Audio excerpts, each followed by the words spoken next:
Hello दोस्तों, आज हम एक ऐसे टॉपिक पर बात करने जा रहे हैं जो लाखों स्टूडेंट्स की जिंदगी बदल सकता है।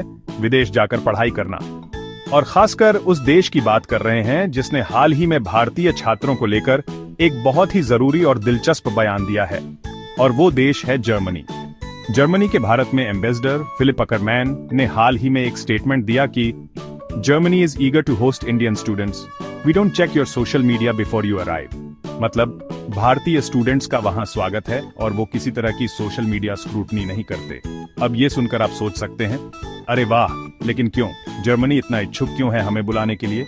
तो आज की इस वीडियो में हम इस पूरे मामले की तह तक जाएंगे। जर्मनी क्यों चाहता है कि भारतीय स्टूडेंट्स आएं? क्या वाकई में वहां जाना इतना आसान है? और वहां पढ़ाई, स्कॉलरशिप, जॉब और सेटलमेंट के चांस कितने हैं? बीच बीच में हम आपको कुछ ऐसे इंसानों की कहानियां भी बताएंगे जो जर्मनी जाकर अपनी जिंदगी पूरी तरह बदल चुके हैं। तो वीडियो को पूरा जरूर देखिएगा क्योंकि एक एक सेकंड इंफॉर्मेशन से भरा हुआ है। और हाँ दोस्तों, अगर आप इस तरह के डीप और सच्चे एनालिसिस पसंद करते हो तो अभी सब्सक्राइब बटन दबा दीजिए, क्योंकि इस चैनल पर आपको सिर्फ वायरल खबर नहीं, उसके पीछे का सच भी मिलेगा। जर्मनी यूरोप की सबसे बड़ी इकोनॉमी है, दुनिया की चौथी सबसे बड़ी आर्थिक ताकत, लेकिन इसके बावजूद वहां एक बहुत बड़ी समस्या है, वर्कफोर्स की कमी। स्टैटिस्टा के मुताबिक जर्मनी को 2035 तक करीब 70 लाख स्किल्ड वर्कर्स की जरूरत होगी। अब जर्मनी की जनसंख्या बूढ़ी हो रही है।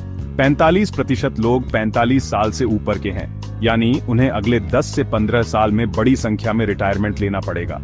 तो इस गैप को भरने के लिए जर्मनी को चाहिए यंग, स्किल्ड और एजुकेटेड प्रोफेशनल्स। और ये प्रोफाइल किसमें मिलती है?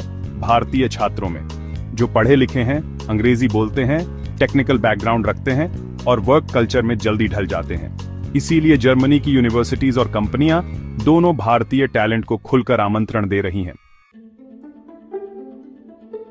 अब सवाल आता है कि आखिर क्यों इतने सारे लोग जर्मनी में पढ़ाई को लेकर इतने एक्साइटेड हैं? तो उसका सबसे बड़ा कारण है फ्री और लो कॉस्ट एजुकेशन।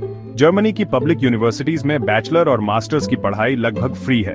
बस एक सेमेस्टर फीस होती है जो 300 से 500 यूरो तक होती है, जिसमें ट्रांसपोर्ट, लाइब्रेरी, कैंटीन सब शामिल होता है। अब सोचिए, भारत में एक अच्छी प्राइवेट यूनिवर्सिटी से एमबीए करने में 15 से 20 लाख लग जाते हैं। वहीं जर्मनी में आपको वही चीज लगभग फ्री में मिल रही है, और इंटरनेशनल लेवल की डिग्री भी। अब आते हैं उस बयान पर, we don't check your social media. इसका एक सीधा और साफ संकेत है, जर्मनी आपको सस्पेक्ट नहीं करता, वो आपको ट्रस्ट करता है। जहां अमेरिका, यूके और कनाडा जैसे देश कई बार वीजा देने से पहले सोशल मीडिया चेक करते हैं और बहुत टाइट बैकग्राउंड चेकिंग करते हैं, वहीं जर्मनी की सोच है कि अगर आपने अकादमिक योग्यता पूरी की है और आपके पास जेन्युइन एडमिशन है तो हम आपको रोकेंगे नहीं। अब एक और जरूरी सवाल, क्या पढ़ाई के बाद वहां जॉब और सेटलमेंट मिल सकता है? तो इसका जवाब है हाँ, और बहुत अच्छे से। जर्मनी आपको पढ़ाई के बाद 18 महीने का जॉब सर्च वीजा देता है। इस दौरान आप वहां रहकर फुल टाइम नौकरी ढूंढ सकते हैं। अगर नौकरी मिल गई तो आपको मिलता है ईयू ब्लू कार्ड, यानी आप न सिर्फ जर्मनी में बल्कि यूरोप के और भी देशों में काम कर सकते हैं। 3 साल तक वहां काम करने के बाद आप परमानेंट रेजिडेंसी यानी पीआर के लिए अप्लाई कर सकते हैं, और 5 साल में आप जर्मन सिटीजनशिप तक हासिल कर सकते हैं। अब बात करते हैं कुछ उन लोगों की जिनकी जिंदगियां बदल गईं सिर्फ एक सही फैसले से। केस 1, श्रुति, पुणे। श्रुति ने पुणे से बीटेक किया था, लेकिन जॉब नहीं मिल रही थी। जर्मनी की एक पब्लिक यूनिवर्सिटी में उन्होंने डेटा साइंस में मास्टर्स किया, फ्री में। आज वो बर्लिन की एक मल्टीनेशनल कंपनी में एआई इंजीनियर हैं। सालाना पैकेज है 75 लाख रुपए। केस 2, आरव, दिल्ली। आरव ने मैकेनिकल इंजीनियरिंग किया था और जर्मनी में ऑटोमोबाइल इंडस्ट्री में जाने का सपना था। वहां जाकर उन्होंने डॉइच सीखी और BMW में इंटर्नशिप मिल गई। आज वो फुल टाइम एम्प्लॉई हैं। इन कहानियों से साफ है, अगर प्लानिंग और मेहनत सही हो तो जर्मनी एक नई दुनिया खोल सकता है।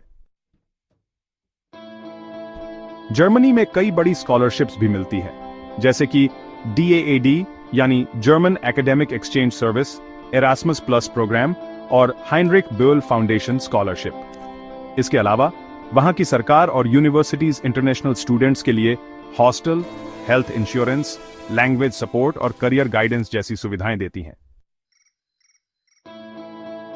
अब जरा सोचिए, जब एक देश कहता है कि हम आपका सोशल मीडिया नहीं चेक करते, तो इसका मतलब सिर्फ सिक्योरिटी से नहीं है। इसका मतलब ये भी है कि वो आपकी निजता का सम्मान करते हैं।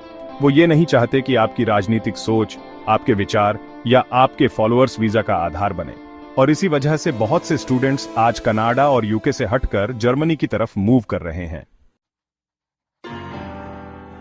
जर्मनी में पढ़ाई के लिए आपको चाहिए IELTS या TOEFL, कुछ कोर्सेज में नहीं भी SOP यानी statement on off purpose LORS, later on off recommendation CV और अकादमिक डॉक्यूमेंट्स, और कुछ कोर्सेज में बेसिक जर्मन लैंग्वेज A1 या A2 लेवल। लेकिन घबराने की जरूरत नहीं, ये सब कुछ आप अच्छे से गाइडेंस लेकर मैनेज कर सकते हैं। अगर आप चाहते हो कि हम इस पर एक डिटेल वीडियो बनाएं जिसमें हर स्टेप को समझाया जाए, तो नीचे कमेंट करके जरूर बताइए और वीडियो को लाइक भी कर दीजिए ताकि हमें पता चले कि आपको ये टॉपिक पसंद आया है। दोस्तों, जरूरी नहीं कि हर किसी को जर्मनी जाना चाहिए। अगर आप सच में हायर एजुकेशन में इंटरेस्टेड हो, अपने करियर को इंटरनेशनल लेवल पर ले जाना चाहते हो और खुद को दुनिया के लिए ओपन करना चाहते हो, तभी यह फैसला आपके लिए सही है। और हां दोस्तों, अगर अब तक आपने सब्सक्राइब नहीं किया तो अभी कर लीजिए, क्योंकि ऐसी जानकारी और इतनी डीप रिसर्च कहीं और नहीं मिलने वाली। जय हिंद।